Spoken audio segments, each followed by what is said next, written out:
हमारा टॉपिक चल रहा है जियोमेट्री। जियोमेट्री में हमने उसका बेसिक पढ़ा है, ट्रायंगल पढ़े हैं, आज हम मीडियन पढ़ेंगे। दोस्तों कल हमने कुछ कॉन्सेप्ट पढ़े थे समकोण त्रिभुज में, जब उसमें लंब डाला जाता है उसके मध्य बिंदु से, कर्ण के मध्य बिंदु से, तो हम उस पर देखते हैं दोस्तों कि उस पर कुछ त्रिभुज बनते हैं जो उसके समरूप होते हैं। तो कल हमने निकाला था कुछ, जैसे आज हम थोड़ा सा डिस्कस कर लेते हैं। एक समकोण त्रिभुज बना है, ठीक है दोस्तों, एक समकोण त्रिभुज मैंने दोस्तों बोला था यहाँ पे कर्ण पे एक लंब डाला गया था, ए बी डी डी। दोस्तों यहाँ भुजाएं दी गई है तो हमने उसको डोनेट कर लिया, उसकी लंबाई भुजा की लंबाई ए बी सी बी और ए सी सी, और क्या बोला गया था बी डी की लंबाई बी। तो दोस्तों कल हमने इनका वैल्यू निकाला था। अगर ऐसा कुछ दिया रहता और अगर हमको भुजा ए निकालना रहता तो क्या होता है, भुजा ए का स्क्वायर। हमने बोला था कि जो भुजा निकालनी रहती है उसके सामने की जो पूरी भुजा है, पूरी भुजा कौन सी है इसके सामने की, AC, और जो पूरी भुजा है AC उसका फिर उसका हाफ ले लेते हैं, क्या है AC इंटू AD, वो भी ऊपर वाला हाफ। ये जो लंब डला है AC पे, पहले पूरी भुजा AC ले लेंगे, उसके बाद लंब का ऊपर वाला पार्ट AD। अब B निकालना है, B स्क्वायर बराबर कितना हो गया, B स्क्वायर बराबर हो गया दोस्तों कितना, ये B स्क्वायर। तो B स्क्वायर निकालना है तो क्या दोस्तों, इसमें पूरा उसके सामने की भुजा B के सामने की भुजा क्या है AC, और इसमें B में जब हम क्या करते हैं नीचे का निकालते हैं, लंब के नीचे की भुजा निकालते हैं, क्या है इंटू DC। और अगर B स्क्वायर निकालना हो, इस वाली भुजा को निकालना है तो इसका आधा और इसका आधा, B स्क्वायर कितना हो गया AC into AD into DC, ये निकाला था। इसको सॉल्व करने के बाद हमारा कितना आएगा था, 1/p स्क्वायर बराबर 1/a square plus 1/d square. और एक और हमने निकाला था, क्या निकाला था, AB बराबर PC। दोस्तों ये चार जो है कॉन्सेप्ट आपको याद रखने हैं, इसको भूलना नहीं है कैसे कैसे आया, ठीक है। और अगर C स्क्वायर पूछे तो C स्क्वायर बराबर क्या होता है, कर्ण का वर्ग बराबर लंब का वर्ग प्लस आधार का वर्ग। तो ध्यान देना दोस्तों, हम इसी पे एक क्वेश्चन करेंगे, इसी कॉन्सेप्ट पे देखते हैं वो क्वेश्चन क्या है।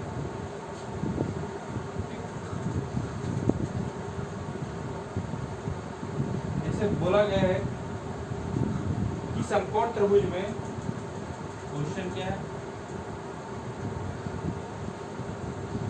समकोण त्रिभुज ABC में बिंदु B से AC पर एक लंब डाला गया है, बिंदु B से कर्ण AC पर एक लंब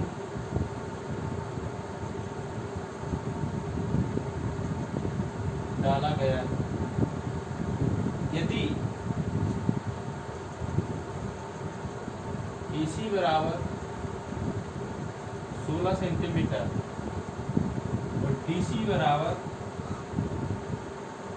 4 सेंटीमीटर, तो BC का वैल्यू अपन को फाइंड करना है, ठीक है। तो जैसे यहाँ बनाए समकोण त्रिभुज ABC, AC पर लंब डाला गया है D, ठीक है। फिर क्या बोला गया है, AC का वैल्यू अपने को गिवन है कितना 16 सेंटीमीटर, DC का वैल्यू गिवन है 4 सेंटीमीटर। हमको निकालना BC, मतलब यहाँ अपन ने क्या लिखा, B का वैल्यू निकालना। तो ये BC क्या होता है, BC मतलब B का स्क्वायर कितना होता है, सामने वाली भुजा AC पूरा इंटू नीचे वाली भुजा लंब के DC। बी स्क्वायर बराबर AC कितना हो गया 16 गुणित 4, 16 गुणित 4 कितना हो गया 64। तो B बराबर √64। B का वैल्यू कितना आ गया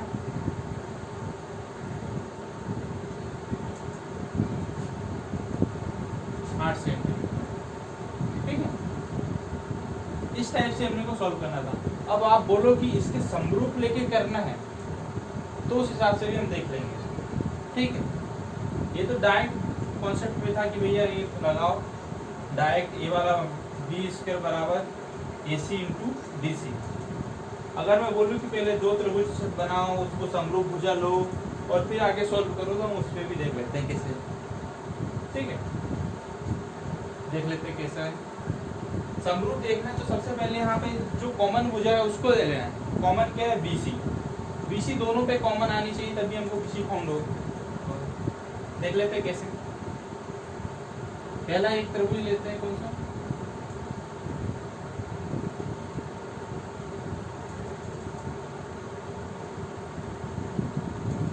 पहला त्रिभुज होता है ADC। दूसरा कौन सा देखेंगे अपन BDC। BDC यहाँ पे D पे परपेंडिकुलर है। ठीक है, तो हम DC के समथिंग निकालेंगे, मतलब AC divided by BC। AC के समरूप है BC। ठीक है, त्रिभुज ABC समरूप है त्रिभुज BDC का। समरूप क्यों है? क्योंकि एंगल इक्वल है। अगर ये एंगल यहाँ पे x है तो ये एंगल यहाँ पे y होगा, तो ये एंगल यहाँ पे x होगा और ये एंगल यहाँ पे y होगा। देखो A का एंगल कितना है x है, C का एंगल y है, B का एंगल 90। ठीक है, अब B का एंगल कितना है इस वाले में, B का एंगल x है यहाँ पे इस त्रिभुज में BDC में। D पे एंगल x बन रहा है, C पे एंगल कितना बन रहा है y बन रहा है, C पे एंगल y बन रहा है। खत्म। तो AC बटे BC बराबर कितना हो गया, इस भुजा को लेंगे BC बटे DC। अब आप ये बोलोगे कि इसी भुजा को क्यों लो, क्योंकि इसमें भी BC आ रहा है और इसमें भी BC आ रहा है और फाइंड भी अपने को BC करना। तो सिर्फ दो भुजा लेंगे, इससे अपने को वैल्यू मिल जाएगी। यहाँ पे इसका क्रॉस मल्टीप्लिकेशन कर दो, BC का वर्ग बराबर AC इंटू DC। सेम जो भी हमने उस फॉर्मूला पे लगाए थे कोई वैल्यू यहाँ पे सीधे निकल के आ गई। बस इतना था, या वैल्यू पुट कर दो आपका आंसर आ जाएगा। ठीक है, अब आगे हम बोलते हैं क्वेश्चन में बोला गया है AC 16 सेंटीमीटर है और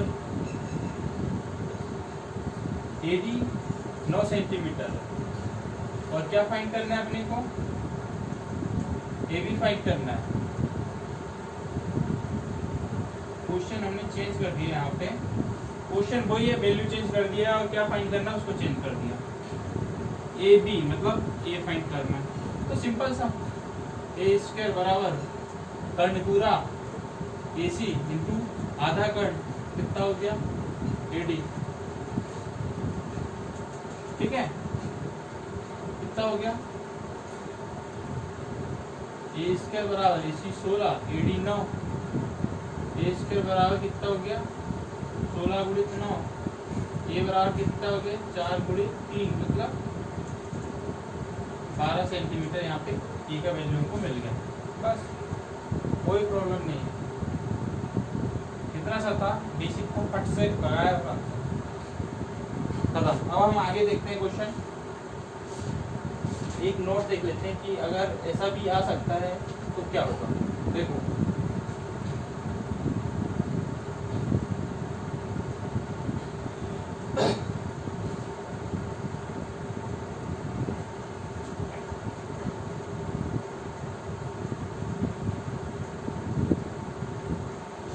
नोट देखते हैं। अगर नोट में बोला गया है त्रिभुज ABC में कोई बिंदु D है ना, एक कोई बिंदु D है जो BC पर लंब नहीं है, BC पर है मगर उस पर लंब नहीं है। इस पॉइंट को आप हमेशा ध्यान रखिएगा। देखो जैसे क्या वो लगा है,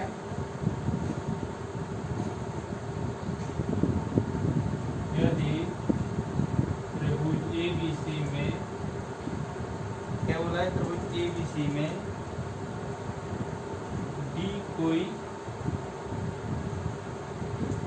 बिंदु है जो BC पर लंब नहीं है। जब लंब नहीं है तब इसका वैल्यू कुछ दिया है, BD अनुपात DC, ये अनुपात B दिया है। तो एरिया फाइंड करना है ना। ऐसा दिया हो तो एरिया क्या होगा, किसका एरिया देख लेते हैं। एक त्रिभुज दिया,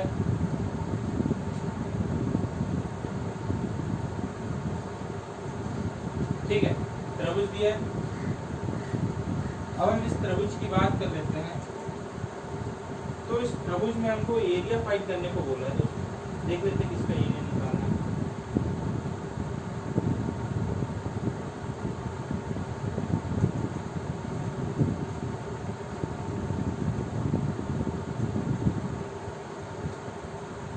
हम यहाँ पे दोस्तों एरिया फाइंड कर लेते हैं, किसका एरिया हमको फाइंड करना है। देख लेते हैं, ठीक है दोस्तों। अब हम आगे देखते हैं, जैसे यहाँ बोला गया ABC, इसमें एक बिंदु D ले लिया जो कि BC पर लंब नहीं है। लंब रहता तो यहाँ एंगल बन जाता है 90 डिग्री का। BD A दे दिया है और DC B दे दिया है। तो बोला है एरिया निकालना है जिसका, त्रिभुज ABD का एरिया अनुपात त्रिभुज ADC का एरिया।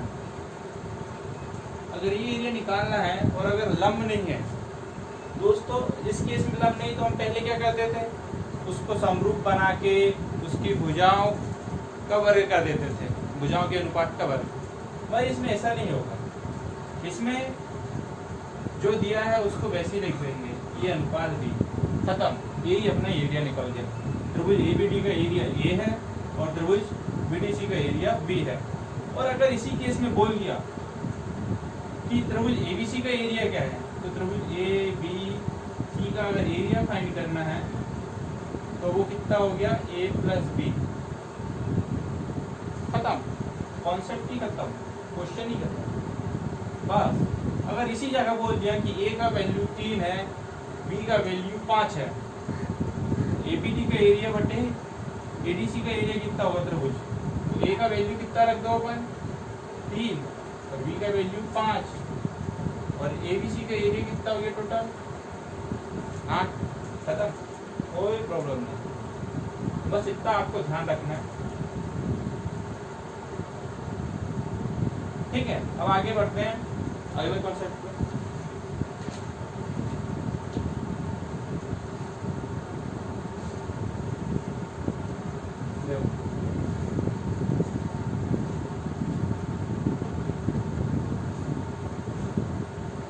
अब दे दिया जाए कुछ, जैसे क्या दे दिया जाए कि समबाहु त्रिभुज ABC में, इसको भी नोट में लिख लीजिए,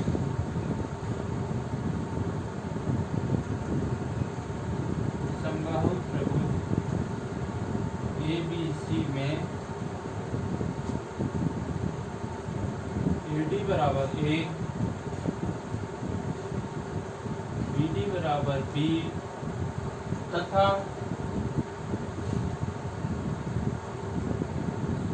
D पैरेलल है DC के DC हो तो हमें बहुत सारे एरिया फाइंड करने हैं, ठीक है।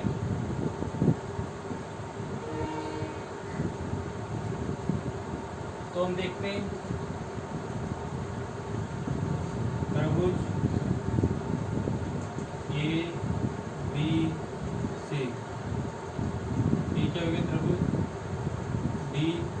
ए। ओके, ए डी ए दिया है, बी डी बी दिया है, संभाव्य त्रिभुज बोला है तो ए वाली भुजा ए है तो डी भी ए होगी। जब ए वाली भुजा कितनी है टोटल ए बी है तो ए भी कितना होगा बी सी, ए प्लस बी होगा। आप इस चीज को ध्यान रखिएगा, बस भूलिएगा नहीं। ये भुजा ए है, ये भुजा ए है तो ये वाली भुजा भी ए होगी, ये भुजा बी है, ये भुजा ए प्लस बी है तो ये भुजा कितनी होगी बी होगी। अब आगे देखो, पहले बोला है क्या निकालना है, त्रिभुज ए डी ई का एरिया। एरिया के लिए हमको क्या चाहिए रहता है, लंबाई गुणे चौड़ाई। तो इस केस में क्या होता है दोस्तों, एरिया यहाँ पे क्या निकलेगा, यहाँ पे दो भुजा लेना है ए और ए, दोनों भुजा कितनी है ए इंटू ए, मतलब इसका एरिया हो गया ए स्क्वायर। अगला क्या बोला गया है, अगर मैं बोलूं कि एक त्रिभुज बना दो ए बी ई, अगर मैं बोलूं कि बी से ई पर एक रेखा खींचूं और ए बी ई का मैं एरिया बोल दूं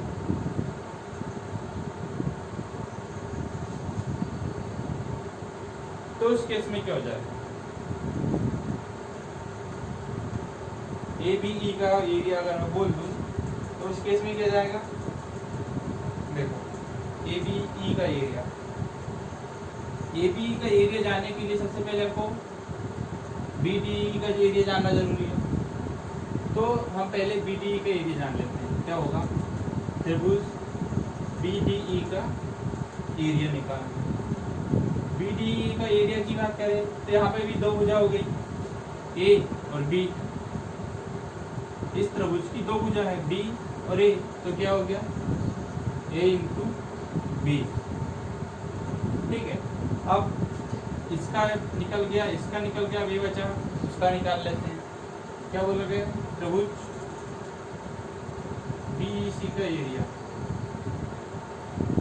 अब बीईसी का एरिया निकालना बोला गया है तो इसमें भी दो भुजा है ए प्लस बी और ये वाली भुजा कितनी है बी, दो भुजा ले लिया ए प्लस बी इंटू बी। ये तो अपना क्या निकल गया है छोटा वाला। अगर अभी मैं क्या बोल रहा था, इसका एरिया निकालना है, त्रिभुज ए बी ई का एरिया, तो इसमें दो एरिया जुड़ेंगे, एक तो इसका कितना है त्रिभुज ए डी ई का एरिया प्लस त्रिभुज बी ई सी का एरिया।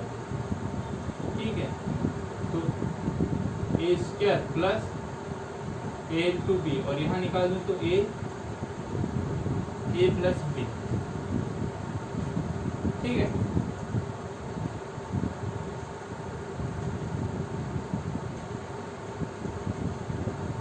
बीईसी का एरिया कितना हो गया ए प्लस बी इंटू बी।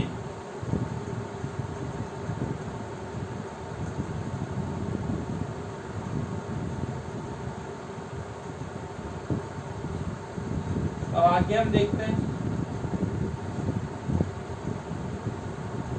कौन सा एरिया निकालना है मेरे को।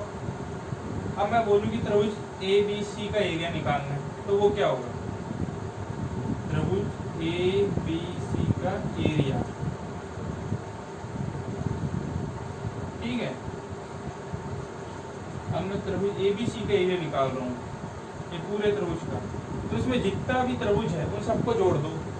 पहले त्रिभुज का वैल्यू कितना है इसका, पहले का, दूसरे का, ये तीसरे का, तो first plus second plus third, तीनों त्रिभुज को जोड़ दूँ A square plus A B plus कितना हो गया बी ई सी कितना है A plus B into B. ठीक है, अब इसका वैल्यू टोटल निकल जाएगा, इसको आगे हम सॉल्व करेंगे तो ए प्लस बी का होल स्क्वायर। ये इसका वैल्यू हो गया ए बी सी के एरिया की वैल्यू हो गई, मतलब ए प्लस बी और ए प्लस बी दोनों को मल्टीप्लाई कर दूं सीधे सीधे तौर पे तो ए प्लस बी का होल स्क्वायर। अब मैं बोल दूं कि यहाँ चतुर्भुज है बी डी सी। ठीक है, मैं यहाँ पे मिटा देता हूँ, ठीक है, इसको नोट कर लीजिएगा। अगर मैं यहाँ बोल लूँ कि मेरे को निकालना है त्रिभुज BDC का एरिया, चतुर्भुज किसका निकालना है, चतुर्भुज BDCE का एरिया निकालना है। तो एरिया निकालना, तो सबसे पहली चीज हम क्या निकालेंगे इसमें, पूरा त्रिभुज में से जो ऊपर वाला त्रिभुज है उसको मैं घटा दूंगा। पूरा त्रिभुज जो है, त्रिभुज ABC का एरिया माइनस त्रिभुज ADE का एरिया। त्रिभुज ABC का एरिया कितना हो गया, A प्लस B का होल स्क्वायर माइनस त्रिभुज ADE का एरिया कितना हो गया, A स्क्वायर। अब मैं इसको आगे सॉल्व करूं तो वैल्यू और थोड़ा हो जाएगी, जैसे A square plus 2AB plus B square minus A square, तो कितना हो गया 2AB प्लस B स्क्वायर। ठीक है, इस प्रकार से क्वेश्चन सॉल्व हो जाएगा। तो अपने को कितना त्रिभुज मिल गया, 1 2 3 4 5 और 6। ठीक है, इस टाइप का अगर क्वेश्चन आ गया तो मैंने अभी जो कॉन्सेप्ट बताया है उसको लगा के आप सॉल्व कर सकते हो। ठीक है, अगर मैं कॉन्सेप्ट की बात करूँ, मान लो यहाँ पे अगर कोई वैल्यू दे दी इसी क्वेश्चन पे, इसी कॉन्सेप्ट में A की वैल्यू कितना दे दी है, A की वैल्यू इन्हें 3 दे दिया। ठीक है, B की वैल्यू इन्हें BD की वैल्यू कितना दे दिया, 5 दे दिया। A की वैल्यू 3 दे दिया, B की वैल्यू 5 दे दिया। ठीक है, यहाँ पे कितना हो गया, 3 प्लस 5 जोड़ के हो गया 8। अब देखो,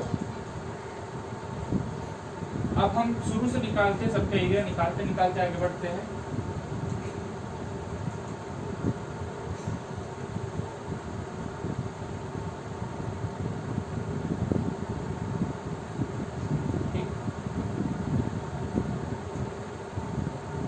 है, अगर यहाँ दे दिया AD बराबर 3 और BD बराबर 5 सेंटीमीटर पे सेंटीमीटर। ठीक है, देखो तो मैं पहले यहाँ निकालता हूँ त्रिभुज ADE का एरिया। ठीक है, पहले नंबर पे हम क्या फाउंड करेंगे, त्रिभुज ADE का एरिया। तो इसमें क्या होता है, यहाँ की वैल्यू 3 है तो ये वैल्यू भी 3 होगी। ठीक है, 3 इंटू 3 कितना हो गया, 9।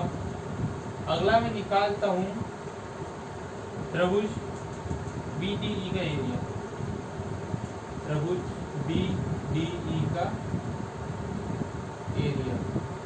अगर मैं त्रिभुज BDE का एरिया निकालूं तो कितना हो गया, 3 5 3 गुणित 5 हो गया 15। अब मैं किसका एरिया निकालूं, अब मैं त्रिभुज BEC का एरिया निकालूं, तीसरा नंबर त्रिभुज BEC का एरिया निकालूं तो कितना हो गया, यहाँ था ना A plus B into B, A plus B into B मतलब A प्लस B कितना 8, B कितना है 5, इससे निकलेगा 8 गुणित 5 मतलब 40। ठीक है, अगला निकालूं मैं इसको, पूरा त्रिभुज ABC का एरिया निकाल दूं, त्रिभुज ABC का एरिया क्षेत्रफल तो कितना हो गया, A प्लस B मतलब 3 प्लस 5 का होल स्क्वायर, 8 और 8 64। और अब मैं निकाल दूं अगला पॉइंट कि चतुर्भुज किसका BDEC का एरिया अगर मैं निकाल दूं तो क्या होगा, BDCE का एरिया कितना हो गया, यहाँ पे देखो त्रिभुज ABC का एरिया माइनस त्रिभुज एडीई का एरिया।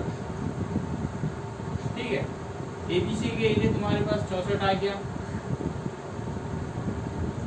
और एडीई के एरिया कितना तुम्हारे पास हो गया 9, मतलब इसको घटाओ तो हो गया 55 55 चतुर्भुज बीडीईसी का एरिया हो गया। बस कुछ नहीं था, कॉन्सेप्ट आपको क्लियर है तो आगे आप सॉल्व कर सकते हो, इतना सा आपको ध्यान रखना है दोस्तों। अब इसके बाद पढ़ेंगे अगला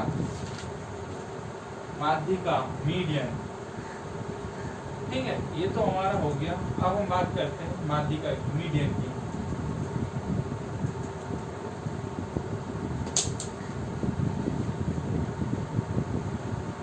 ठीक है दोस्तों, अब हम बात करते हैं मीडियन की,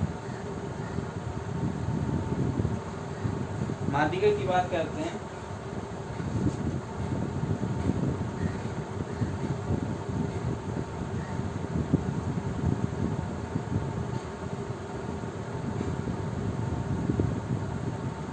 इसमें पॉइंट है, कुछ पॉइंट्स इसके बेसिक पॉइंट्स आप उसको ध्यान रखिएगा, मैं बताते चलता हूँ। बेसिक पॉइंट पहला क्या बोला गया कि त्रिभुज के शीर्ष से सम्मुख भुजा के मध्य बिंदु को मिलाने वाली रेखा माध्यिका कहलाती है। ठीक है, त्रिभुज का शीर्ष है, मान लो एक त्रिभुज है, ये त्रिभुज। पहला पॉइंट क्या है, त्रिभुज के शीर्ष से सम्मुख भुजा, सम्मुख मतलब सामने वाली, सम्मुख जो मुख के सामने सम्मुख भुजा को मिलाने वाली रेखा माध्यिका कहलाती है। ये शीर्षक यहाँ से इसको मिला दिया तो इसका माध्यिका हो गया, इस शीर्ष से इसको मिला गया तो ये इसकी माध्यिका हो गई, इस शीर्ष से अगर मैं यहाँ मिला दूँ इस सम्मुख भुजा को तो इसकी माध्यिका हो गई। एक त्रिभुज में 3 माध्यिकाएं होती है और ये पॉइंट भी याद रखना। अगला बोला गया, अगला पॉइंट कि समबाहु त्रिभुज में, अगर मैं इसको बोल दूं कि समबाहु त्रिभुज है,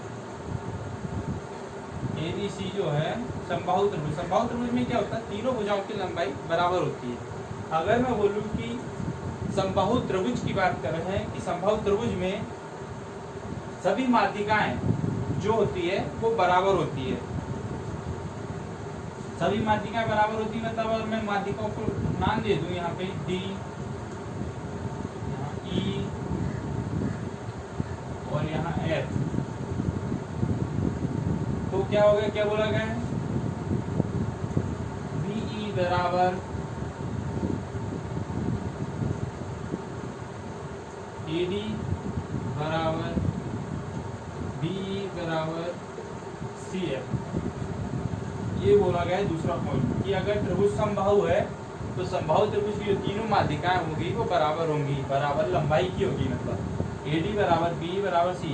अगर एडी का वैल्यू 5 है तो बीई भी 5 होगा और सीएफ की वैल्यू भी 5 होगी समबाहु त्रिभुज में। इस केस में समबाहु त्रिभुज में। अगला पॉइंट क्या बोला गया है, अगर समद्विबाहु त्रिभुज की बात हो जाए, तीसरा क्या बोला गया है, समद्विबाहु त्रिभुज की बात कर लें।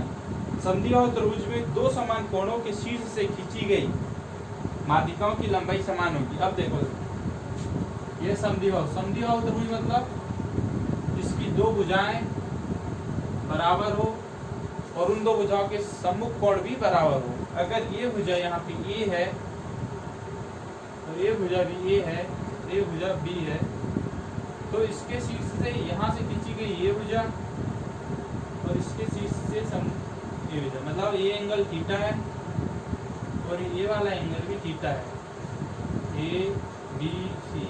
और ये त्रिभुज कौन सा है, समद्विबाहु त्रिभुज। समद्विबाहु त्रिभुज में ऐसा है, उसके सम्मुख भुजा खींची वाली जो है वो बराबर होती है। और एक और यहाँ पे अगर मैं खींच दूं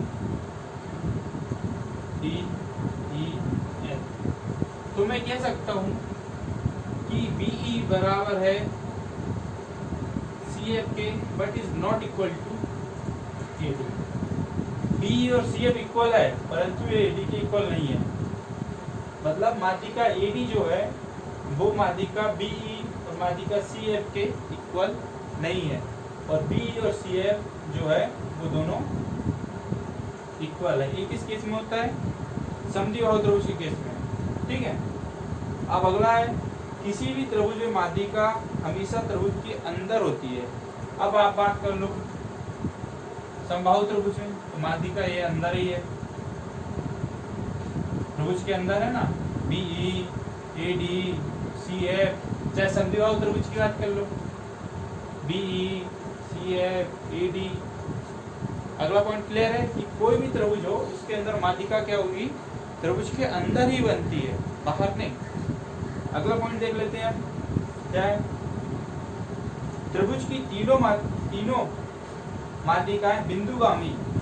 अब बिंदुगामी मतलब जो त्रिभुज के अंदर किसी एक बिंदु से होकर गुजरती है। जैसे अब यहीं पे बात कर लेता हूं मैं, अगर मैं सी एफ की बात कर लूं, ए डी की बात कर लूं या बी ई की बात कर लूं, तो बी ई सी एफ और ए डी तीनों माध्यिकाएं एक बिंदु से होकर गुजरती है। कटान बिंदु यहाँ दिख रहा है ये, अगर मैं इस बिंदु को ओ नाम दे दूं तो कोई हर्ज नहीं। ठीक है, तो एक बिंदु से होकर गुजरती मतलब ये क्या होती है? हमेशा बिंदुगामी होती है। अगला है समकोण त्रिभुज में समकोण वाले शीर्ष से कर्ण पर खींची गई माध्यिका। अब हम बात कर लेते हैं, देखो समबाहु हो गया, समद्विबाहु हो गया। अगला हम देख लेते हैं समकोण त्रिभुज। ठीक है, अगला क्या देता है? समकोण त्रिभुज। अगला पॉइंट क्या हो गया दोस्तों? समकोण त्रिभुज।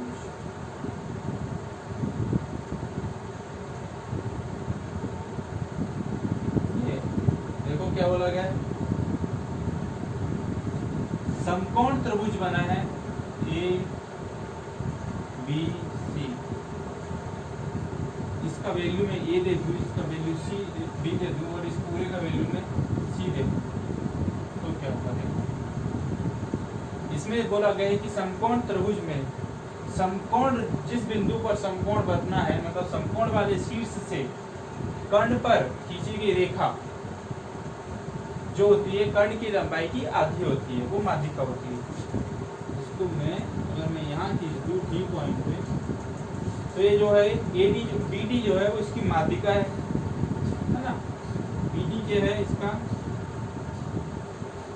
माध्यिका है और ये जो है इसको दो भागों में विभाजित करती है। ठीक है, कर्ण के आधे के बराबर होती है। कर्ण का आधा कितना हो गया? ये वैल्यू अगर c/2 है, ए बी c/2 और दोनों को मिला दिया तो वैल्यू हो गया c। तो ये जो होगी बी डी माध्यिका जो होगी वो कर्ण की भुजा क्या है? ए सी के बट्टे में 2। ए सी मतलब c/2। आप इस कॉन्सेप्ट को याद रखिएगा, ये आगे अभी क्वेश्चन में लगेंगे। ठीक है, जब हम माध्यिका के क्वेश्चन सॉल्व करेंगे तो ये जो कॉन्सेप्ट हम पढ़ रहे हैं वो लगेंगे, आप ये ध्यान रखिएगा। ठीक है, कि समकोण त्रिभुज में समकोण वाले शीर्ष से, समकोण वाला जो शीर्ष है ये बी, कर्ण पर खींची गई माध्यिका, ये कर्ण पर खींची गई माध्यिका जो है, जो कर्ण बना है कर्ण के आधे के बराबर होती है। ठीक है, कर्ण के आधे के बराबर होती है। कर्ण कितना है? अगर कर्ण यहाँ पे 10 है तो ये कितना होगा? 10/2, मतलब माध्यिका कितनी होगी? 5। ठीक है दोस्तों, आपको इस पॉइंट को याद रखना है। अगला पॉइंट देखो,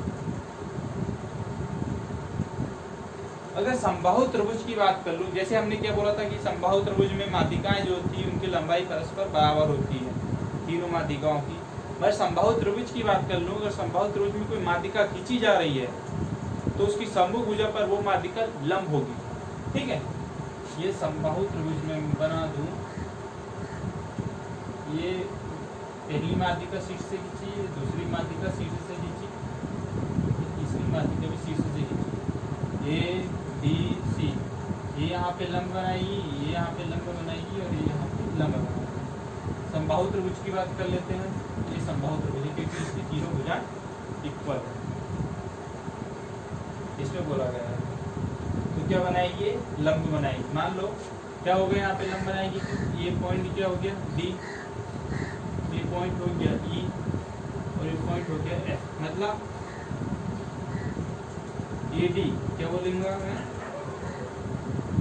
माध्यिका A D perpendicular to B C, ठीक है, माध्यिका D E perpendicular to A C, माध्यिका C F perpendicular to A B, ठीक है, इसको आप ध्यान रखिएगा।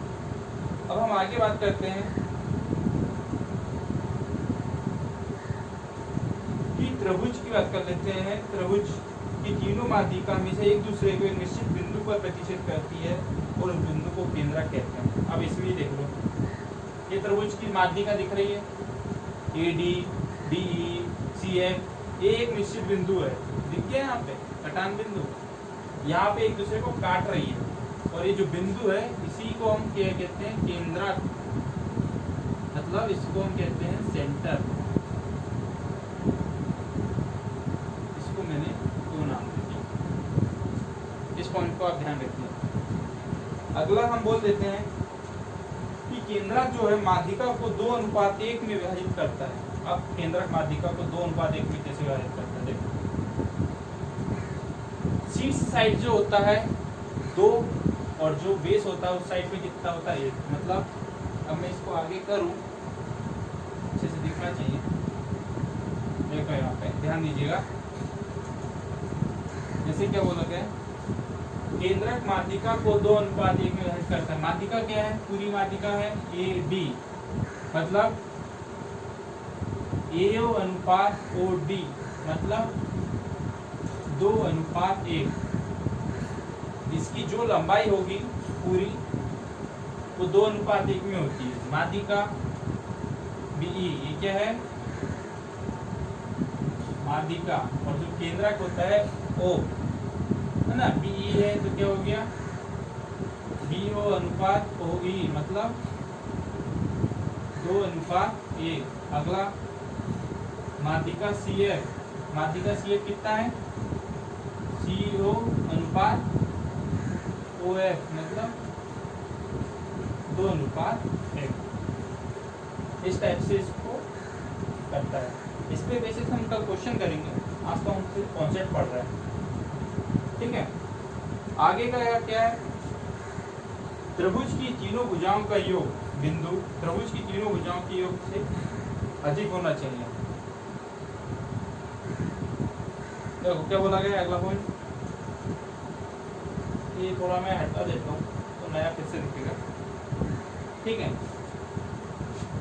जैसे हम बात कर लेते हैं किस बारे में, एक त्रिभुज है,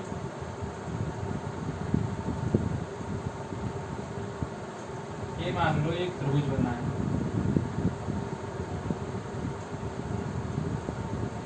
A B C, ठीक है। अब पूरा जो है वो इस त्रिभुज पे अपना खत्म हो जाएगा। D,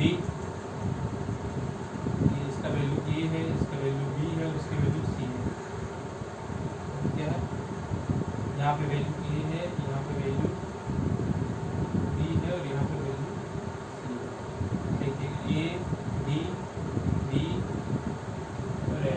अब मैं क्या बोल रहा हूँ कि जो त्रिभुज की तीनों भुजाओं की योग है, वो जो है त्रिभुज की जो तीनों भुजाओं, तीनों माध्यिका हैं, उनके योग से क्या होगी, बड़ा, इसके बड़ी होगी, ग्रेटर देन होगी। मतलब अगर त्रिभुज ABC में बात करूं तो त्रिभुज की ABC की तीनों भुजा AB + BC + AC का जो योग होगा, त्रिभुज की जो तीनों माध्यिका हैं AD + BE + CF के योग से अधिक होगा।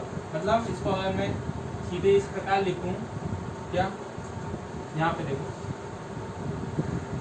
AB + BC + AC, ये तीनों भुजाओं का योग जो हो गया वो ग्रेटर देन है, greater than sign, greater than का साइन ऐसा, ग्रेटर देन है जो माध्यिका है किससे, AD + BE + CF के योग से। ये पॉइंट आपका, ये डायरेक्ट पूछा जाता है, कोई प्रॉब्लम नहीं, सीधा क्वेश्चन आ जाता है एग्जाम में और पूछ लेता है कि इक्वल होगा, बराबर होगा, इक्वल होगा, लेस देन होगा, ग्रेटर देन होगा, या इनमें से कोई नहीं। इस टाइप से क्वेश्चन पूछ लेता है। मैंने जो बोला हूँ वो रहेगा और बस नीचे ऐसा लिखा आ जाएगा कि त्रिभुज की तीनों भुजाओं का जो योग है, त्रिभुज की तीनों माध्यिकाओं के योग के क्या होगा, greater than, less than, equal, या इनमें से कोई नहीं। इस टाइप से पूछा जा सकता है। अगला पॉइंट क्या है? अगला पॉइंट है कि जो त्रिभुज की प्रत्येक भुजा, अब जो त्रिभुज की प्रत्येक भुजा की बात कर लेते हैं, ए बी, बी सी और ए ई, ये प्रत्येक भुजा के वर्गों का योग, प्रत्येक भुजा का वर्ग करो और उनका योग करो और उनका 3 गुना, है ना, मतलब उनका 3 गुना जो है वो त्रिभुज की प्रत्येक माध्यिकाओं के वर्गों के योग का 4 गुना अधिक होता है, 4 गुने से ज्यादा होता है। जैसे क्या बोला गया टी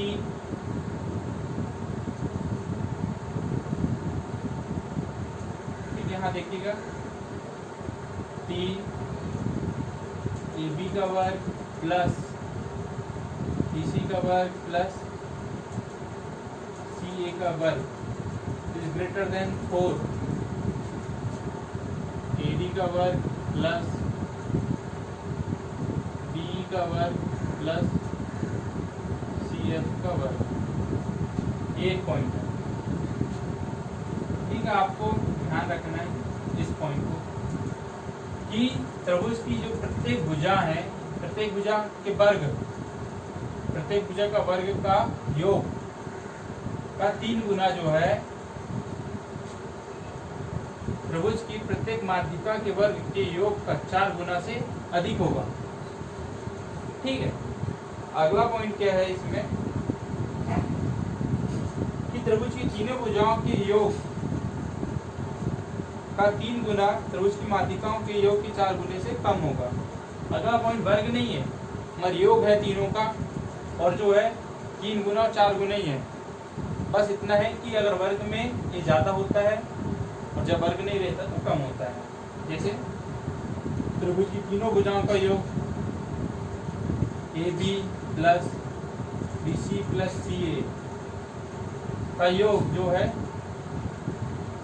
योग का कितना गुना, 3 गुना, किसके लेस देन है, उनकी जो माध्यिका होती है, माध्यिकाओं के योग के, माध्यिकाओं के योग के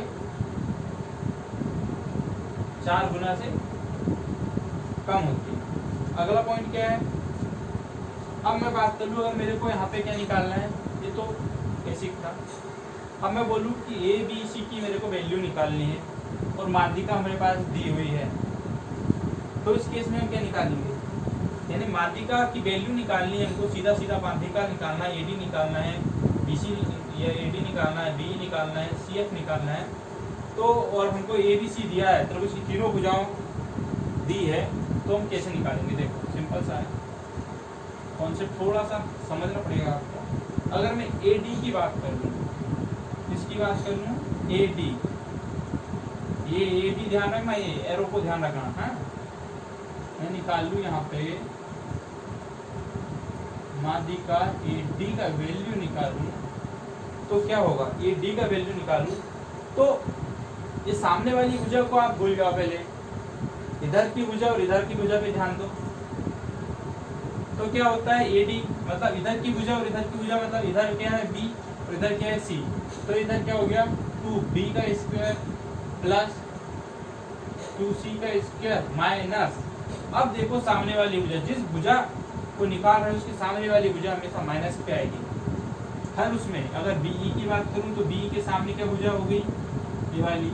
सीएफ की बात करूं तो सीएफ के सामने की भुजा क्या हो गई, ये वाली। तो ये जो भुजा होगी सामने वाली भुजा वो हमेशा माइनस पे आएगी। ए 2b का स्क्वायर प्लस 2c का square minus A square divided by 4, ये हमको माध्यिका एडी मिल गई। अब मैं माध्यिका बीई की बात करूं, माध्यिका बी की बात करूं तो सामने वाली भुजा को भी भूल जाओ, इस तरफ देखो, इस तरफ देखो, ये सामने वाली भुजा को भूल जाओ।